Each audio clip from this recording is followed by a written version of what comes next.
Hi, this is Rahul Mohan Chandran, the greatest performer the world has ever seen. Namaste, Adab, Sasrikal, Kemcho, Majama, Namaskaram, Vanakkam. Today I'm going to speak about Widows Remarriage Act. Okay, as the name suggests, it means remarriage of a widow, okay, which was prohibited in the past, but it was fought. There were prominent leaders who fought against it, right? It was done by Ishwar Chandra Vidyasagar, okay, and the act was passed as on 1856, Widows Remarriage Act 1856, and this act was passed by Lord Dalhousie just before the rebellion 1857. Okay, अभी इतना इतना इतना आप main समझ लो। तो इसका main चीज है कि क्यों क्यों why it was not at all mention in Upanishads. Same just like sati, it was not at all mention in Upanishad. Sati को मैंने बात किया था, it was just mention that the woman should light down on the side of the dead body of husband, right? And she should take the blessings of everybody, all the elders and all the people, and she can carry on living after that with the with her children, and she can go to her home. That's what it was told. But it was totally changed. It's society who created this other version of sati, which is totally inhuman. Just like that, Widows Remarriage Act, it was created to abolish the practices of widows not marrying. Okay, there are a lot of child marriages happening at the age of as per age of consent act 1891.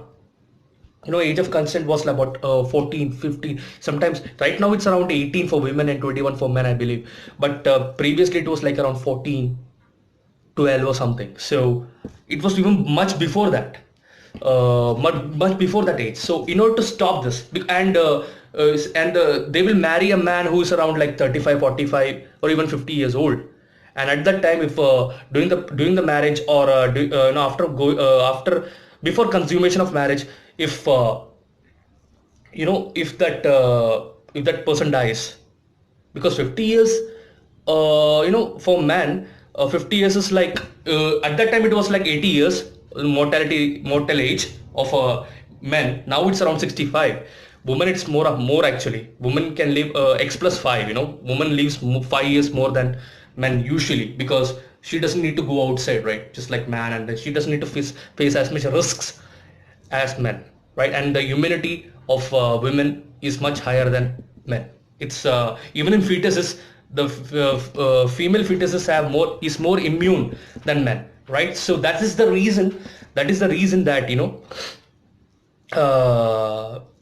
women have more mortal age. The mortal age of a woman is much higher on an average. So coming to the point, it was started. Ishwar Chandra Chandra Vidyasagar had raised slogans, and had passed, had tried a lot of times to make sure that widows will be remarried, because their life becomes hell, right? Just because if they even survive sati, they have to live like as if they have to live a brahmachari's life, right? Celibacy, it is called a celibacy life. So it was like really it was injustice towards women. So it was abolished as of 1856, which meant that widows would remarry. The reason why widows were prohibited to remarry, because is that, see, if woman comes into our house, and our son or our brother's passes away, touch wood. So what will happen? The property goes to woman, right? Usually it goes to the woman of her husband. So if she marries someone else after that, the property will go to that person as well. So it will not stay within our house. So in order to stop that, and it was also said that uh, our property will go to someone else, right? As told earlier, it will go to someone else. So stop that. Okay, in order to stop that, this they were prohibited to remarry, but it could have handled in a better way. right? It would have said in a better way, stating that the property will not go to someone else, right? So 1856, as per 1856 law, even if the woman has not has does not have any children from the husband who passed away, right? Or does is not has not consumed the marriage, which means he has not had first night sex, or even she has not she has used contraceptives. It said that if she doesn't have any children, the property will not be passed on. The property will not be inherited by her. It will be inherited by other. It will be divided among other heirs if she remarries. All right. So they wanted it to stay with them, right? So their children could enjoy it. So that's why this was prohibited. But it was said, this act stated that if a woman has not consumed the marriage, which means has not had sex, and during the marriage the guy was very old and he passed away at that time, in that case, and even the children from the previous marriage, she doesn't have any children from that existing marriage, in that case she will not be given the right to inherit the property. But in other ways, she has the right to inherit the property, especially when if she has children from the existing husband, and she's marrying a new new husband. She can क्या बोलते हैं इसको, she can continue, like she will that the property will be inherited, okay, because the children are the successors of the husband as well. So at that time the property should go to the woman who was a widow of her husband. Okay, so that's how it's solved. So it's not mentioned in any of the Veds. It's a social belief. Okay, so don't black mark Hindu mythology or Hindu belief just because these things were there. Even roadies, recently it was said that the culture which doesn't respect women, how can that culture be so good? It was not intended to disrespect any woman. Okay, so it was not mentioned in Upanishads, so it was not at all Hindu belief. It was put into Hindus, put into the others in the mind of Hindus from ages.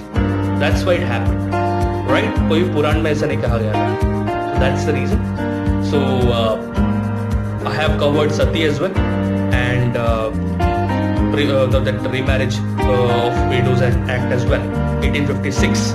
Okay, so there are a lot of things here. Even Lucy Carroll in 1983 said that a woman, widows from 80% of the population of Hindu population were from Shudras and Vaishyas. Okay, and they never conducted this, so that they never believed that widows should not be remarried. They remarried widows. Okay, so it was only done by the people who were rich because of the fake prestige and fake thought processes, what others will think and others bullshit. Alright, so it's a fault. It's a fault of a set of people, and they were followed by a lot of people just because they wanted to also, they wanted to save their property, they wanted to save their honor. Just imagine a woman of your brother, a woman of your son is sleeping with someone, like is married to someone. She will definitely be sleeping with that person as well. So at that time, what you will think? What is the honor?